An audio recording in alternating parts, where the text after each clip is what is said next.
Hello and welcome to a special edition of Celebrate Musical Theater. My name is Alexandria, and today we're going to be talking about the life and the story of the Broadway costume designer William Ivey Long. So far, over the course of our semester together, we've had the chance to discuss famous composers and choreographers, famous producers and performers, and today we're going to be talking about William Ivey Long, a famous Broadway costume designer, which is another equally important role in the world of the theater. So in William Ivey Long's own words, a costume designer is a person who helps someone become someone or something else. So with that being said, let's dive into Long's amazing life history and his career on Broadway. Long was born in 1947 in Raleigh, North Carolina, and this was right at the end of World War II. So at this time there was a housing shortage. So for the first 3 years of his life, he and his parents literally lived out of the dressing room of the theater where his parents worked. And so in this way, theater was an integral part of his life from the moment that he was born. He remembers his mother designing costumes and sewing them at their dining room table and his father staging plays in the front hall of their house. So in this way, theater was really a part of Long's life from the moment that he was born. Long originally wanted to be an author or an art historian.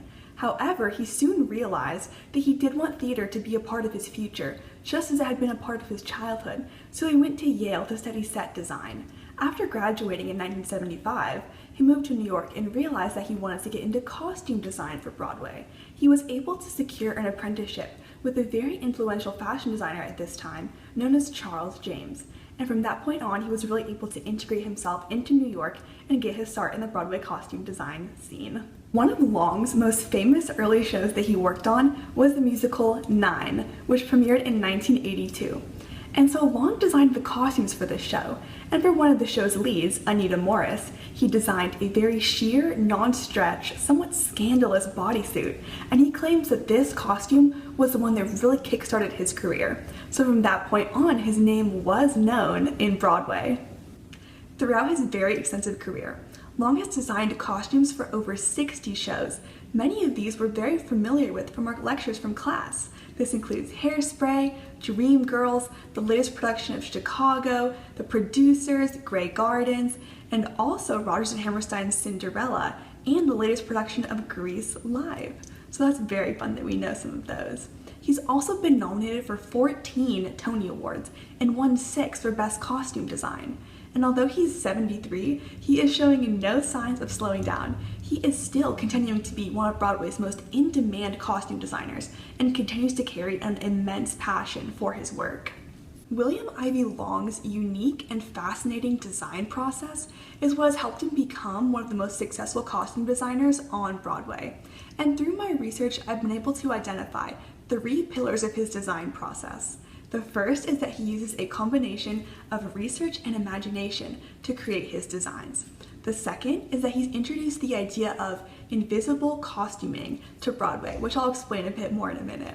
The third is that he uses collaboration throughout every step of his process, and that the idea of working with others is the central tenet of his design process. So these 3 pillars I'm going to go over and explain to you how they've helped him kind of craft his style on Broadway and become a part of who he is and his identity as a designer. So the first pillar is that his design process is really a combination of research and imagination. And so in this sense, William Ivey Long pulls inspiration from his design from a variety of sources, be that news articles, fashion magazines, books, art, sculptures, so many places. And this is really the core of his research process, is that he takes these images or these inspiration from a huge variety of sources. After Long gathers his photos, he will pin them up to cork boards that cover his office wall to wall. He will group these photos on different boards in terms of style, theme, for a specific character, and even color. And these corkboards are iconic and heavily associated with William Ivey Long. You'll be able to see these boards in the short clip that we watch later. One of the places in which we can most clearly see the combination of his research and imagination process is through his work with the musical Diana, which covered the life history of Princess Diana. Long described the Diana musical as a poem, a dream of reality, not just copying something, but summarizing the feelings that viewers had of her at the time that she was wearing her looks. They believed she was absolutely ravishing and gorgeous. As such, Long felt that it was necessary to update the costumes and to remove things like shoulder pads, which were popular in the 80s but are no longer popular now, to instill in viewers the same sense of awe and adoration that many had for Princess Diana. In this way, Long combined the reality of what she wore and the imagination of how he thought that viewers would feel if he saw that. And in this way, Long is instrumental in combining research with his own imagination. I also have somewhat of a fun personal connection to the musical Diana that Long designed the costumes for. This show premiered at the La Jolla Playhouse, and I am from La Jolla, and I grew up attending performances at this location, so I feel that I have somewhat of a personal connection to Long through this musical which premiered at my local playhouse. Long believes that it is critical for a costume designer to have an education in world history and art. He tries to read at least 3 newspapers per day to keep up to date on the human condition and just general world events. And he also tries to doodle at least once a day or draw something of some sort. He also sets aside time each day for himself to daydream, and he believes that these processes help him to cultivate his imagination and to continue creatively so that he can then combine the sense of imagination with his research process and produce absolutely stunning work. This sense of imagination helped him out tremendously when he was designing costumes for the 2013 production of Roger and Hammerstein's Cinderella.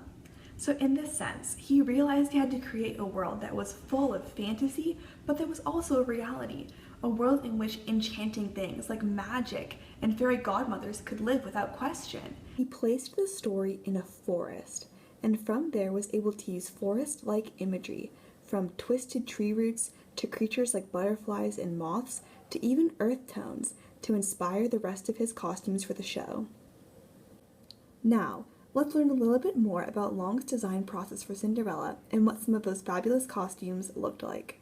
Fairy tales are all about wishing and dreaming, and who doesn't want to make that come alive? And it's a fairy tale land. You have to figure out who, what, when, where, and why, and how. Here's Bruegel for all the dancing happy peasants, and then I would do a sketch loosely based on the Bruegel dancers, and then but in my colors. And then here's Cinderella. We found this wonderful porcelain, 18th century porcelain. See, I started interpreting this original milkmaid, and it went through this, and it morphs, and then you keep working, and you pick fabrics, and you have fittings. I made this little doll dress with these layers of different shines that would show when it twirled. You can see the shiny bits when they fly up, and I wanted it to be more sparkly as the magic and the love affair that is the waltz happens. Long has also introduced the idea of invisible costuming to Broadway, and this is not as strange as it sounds at first. The idea of invisible costuming is that Long seeks to create a costume that is appropriate enough for the character that it just blends right into the story instead of standing out to the audience as something separate. The operative word in this definition is appropriate, because he strives to create something that fits with the context of the musical, the set, the character, and the actor so well that it seamlessly integrates itself into the storyline and does not stand out to the audience as a separate entity. He achieves his invisible costume look by talking directly to the production team about each character that he's going to do the costumes for. He talks to the writers, to the directors, to the choreographers to understand just exactly what this character is going to go through and where they're going to end up. After that, he takes time to observe the actors both during rehearsals for the performance and when they're off stage. While they're performing rehearsals, he's able to gather valuable data such as what exactly is this character going to need to be doing? Is he going to be just standing around walking and talking? Is the character going to be dancing? Is the actor going to be doing gymnastics-like movement? And all of this comes into play when it's time to select the silhouette for the costume, the material for the costume, and even the fit of the costume. And so all of that is a part of invisible costuming, which he gathers by watching the actors while they're on stage. He also watches the actors while they're off stage. And here this is incredibly important in understanding how the actor behaves when they're just in their natural, normal environment. He likes to see how they sit, how they talk, how they walk when they are not on stage and acting as a character. And this is an especially critical part of the design process, because once he understands exactly how the actor is and the character that they're playing is, he's able to use costuming to bridge the gap between the two and to help the actor transform mentally and physically into the character through his designs. And this natural effect provides the invisible costuming impact that he goes for. Collaboration is the third central tenet in Long's design philosophy.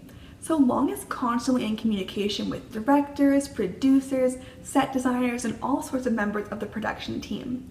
He also is in very close communication with specifically the set designer. And as I mentioned, he has these huge boards in his office, and so he will devote one entire board to gathering the colors that the set designer provides. He calls these colors the colors of the kingdom, and he will not make a selection for the color of one of his costumes until he has the set list of colors from the set designer so that he can make sure they match and that they blend together. After he has these boards gathered and images placed on these boards, he will invite the director into his office and hand the director a stack of yellow post-it notes. He will then tell the director to put a post-it note on anything that the director likes. So that could be an image or a potential sketch he's done for a costume or even just a color. And from there, Long will respond to those post-it notes and what the director likes in order to create his costumes more and develop his ideas even further. And in this way, he can ensure through collaboration that his costumes fit into the director's overall vision. As we discussed in class, the director's vision is really the guiding principle for the entire musical. So in this sense, collaboration helps to make sure that the costumes and the director's vision are as closely aligned as they can be and that they all go hand in hand together. Long is also very conscious of the collaboration process between an actor that he will be costuming and himself. He says that there is a kind of special intimacy and energy that occurs when you're costuming someone, and there's a kind of a vulnerability there because you are helping them totally, mentally, and physically transform into another person through your own designs. So he loves that collaboration and being able to take a character from someone's imagination to reality through his costuming. Finally, I'd like to talk a bit more about Long's incredible legacy, what he has given Broadway and what he continues to give Broadway after all these years of work. Long has an incredible humility for his costumes. One quote that summarizes his thoughts on the process is that it's always about the book and the music. We are just the caretakers and supporters. Long is not someone that allows his designs to upstage the show or to distract from the script and the story. And in this way, he's taken a somewhat unconventional approach and simply uses his costumes to further the design of the show overall and to make the show the best it can be. This ties into his ideas of invisible costuming, as he maintains an intense consciousness and awareness of the place that his costumes play in the overall show. He's also been amazing in establishing the idea that costuming is a part of an overall transformation of an individual from themselves to the actor that they're playing. He also has worked to establish the idea that design is a collaborative process and that he will work very closely with the directors, actors, choreographers, and alongside the entire production team and everyone involved on a show in order to make his costumes the best that they can. While Long was by no means the first male costume designer on Broadway, he has really been one to prove that men can succeed in the traditionally female realm of costume design. Historically, or stereotypically speaking, costume design was considered more of a woman's domain, whereas set design and construction was considered the men's domain. However, Long has proven that you don't have to be a woman to build an incredible career for yourself in the field of costume design, and that is no doubt acting as an inspiration and a true icon for men who want to go into costume design. Long also identifies as a gay man, and so in this sense, he's been able to further advance the position of LGBTQ+ individuals in the world of Broadway, and also establish that you can be open about your sexuality and still succeed in your chosen industry. He can also act as an inspiration for other LGBTQ+ people who want to go into costume design or just succeed in any career field while also embracing their true identity and their true sexuality. Long has also recently purchased a small school in the town of Seaboard, North Carolina. Seaboard has sentimental value to him, as it's where his father was from. He is converting this school into an institute for costume and fashion design study. Through this project, he hopes to introduce more children who may not have as much exposure to the world of Broadway and theater to the world of costume design, so we can inspire them just as he was so inspired by theater during his young years. Thank you very much for hearing me talk a bit about William Ivey Long. I hope you're inspired to learn more about him and more about the world of costume design in general on Broadway.